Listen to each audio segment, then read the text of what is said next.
اکثر یہ بات سنتے پڑھتے اور کہتے رہتے ہیں کہ فلاں عورت اپنے شوہر کی بڑی وفادار ہے، یا فلاں شخص اپنی بیوی بچوں کے معاملات میں بڑا وفادار ہے، یا فلاں کے بچے بڑے نیک اور ماں باپ کے فرما بردار ہیں۔ یہ فرما برداری بھی وفاداری کہلاتی ہے، جبکہ اللہ تعالیٰ کی مخلوق میں سے جانوروں میں بھی کئی جانوروں کو وفاداری کے لقب سے نوازا جاتا ہے۔ اب یہ وفاداری کہاں کہاں اور کس حد تک جائز ہے اور کن جگہوں پر اس کی ممانعت کی گئی ہے، میری آج کی اس ویڈیو سے آپ جان جائیں گے۔ سب سے پہلے تو ہمیں یہ سمجھنا ہوگا کہ وفادار ہونا یا وفاداری کرنا کسے کہتے ہیں۔ میاں بیوی اور بچوں کی ایک دوسرے کے ساتھ وفاداری نبھانے کا ذکر بے شک یہ صحیح ہے، لیکن قرآن اور حدیث میں یہ بھی کہا گیا ہے کہ اگر آپ کے اپنے سگے ماں باپ کوئی ایسا کام کرنے کا کہیں جو اللہ تعالیٰ اور اس کے حبیب صلی اللہ علیہ وآلہ وسلم کے نزدیک شریعت کے منافی ہو تو ان کا حکم ماننا یعنی وفاداری کرنے کی قطعاً گنجائش نہیں ہے۔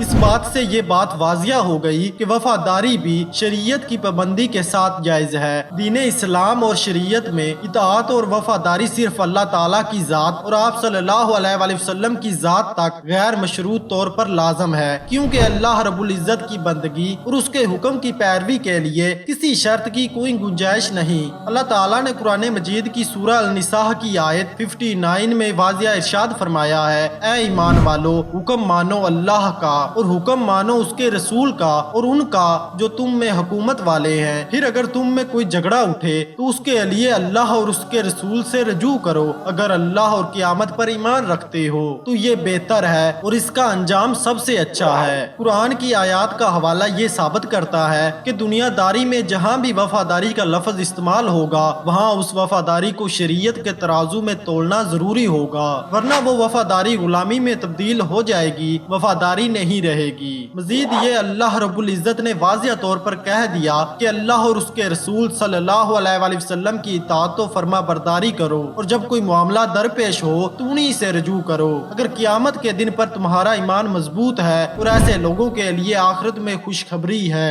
یہ اللہ تعالیٰ اور اس کے حبیب صلی اللہ علیہ وآلہ وسلم سے وفاداری کی بنیاد ہے۔ اب ہم یہ دیکھتے ہیں کہ دنیاوی وفاداری جس میں سب سے پہلے وطن سے وفاداری کا ذکر آتا ہے، شریعت میں اس وفاداری کی کیا حیثیت ہے اور شریعت اس معاملے میں کیا کہتی ہے۔ جب کوئی کسی سے محبت کا دعویٰ کرتا ہے تو پھر وفاداری اس کے لیے لازم ہو جاتی ہے جو دونوں اطراف سے نبھائی جاتی ہے۔ جہاں تک وطن کی بات ہے تو انسان حیوان بھی جہاں رہتا ہے اور روزی روٹی کا اپنا ٹھکانہ بناتا ہے، اس جگہ اس شہر اور اس وطن سے اسے بھی محبت ہو جاتی ہے۔ صبح سویرے وہ اپنے رزق کی تلاش میں نکلتا ہے اور شام ڈلتے ہی واپس اپنے گھر لوٹ آتا ہے۔ اللہ تعالیٰ نے وطن سے وفاداری کو قرآن مجید کی کئی آیات میں ذکر کیا ہے۔ جب حضرت موسیٰ علیہ السلام اپنی قوم بنی اسرائیل کو اپنے مقبوضہ سرزمین میں داخل ہونے اور قابض ظالموں سے اپنا وطن آزاد کروانے کا حکم دیتے ہیں تو سورہ المائدہ کی آیت 21 میں ارشاد فرمایا،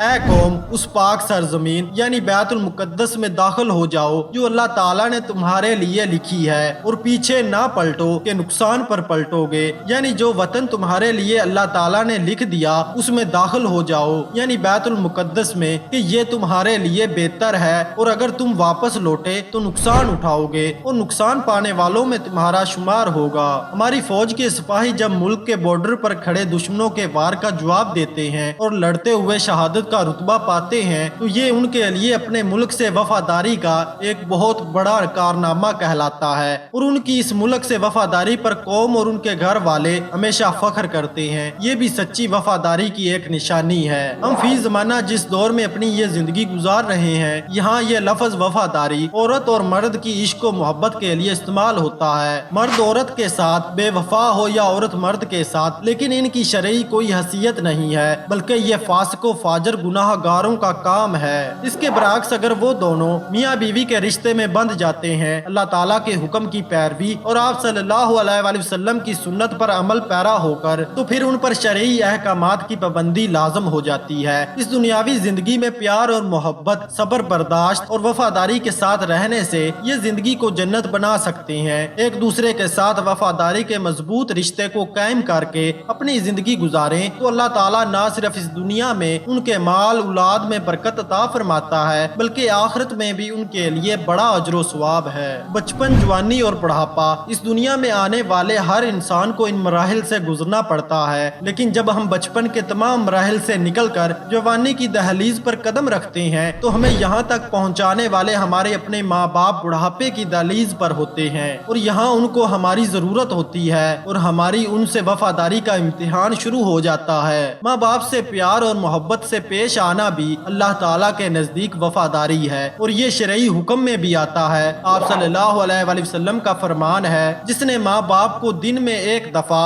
یا صبح محبت سے دیکھا تو اسے اللہ تعالیٰ ایک مقبول حج کا ثواب عطا فرماتا ہے۔ اولاد کا اپنے والدین کی خدمت کرنا، ان سے محبت کرنا، اللہ تعالیٰ کے حکم کی پیروی کرنا حقیقت میں وفاداری کرنا کہلاتا ہے۔ ماں باپ سے وفاداری اللہ رب العزت اور اس کے رسول صلی اللہ علیہ وآلہ وسلم سے وفاداری ہے، اس لیے ماں باپ کے ساتھ حسن سلوک سے پیش آنے میں ہی زندگی کی بقا ہے۔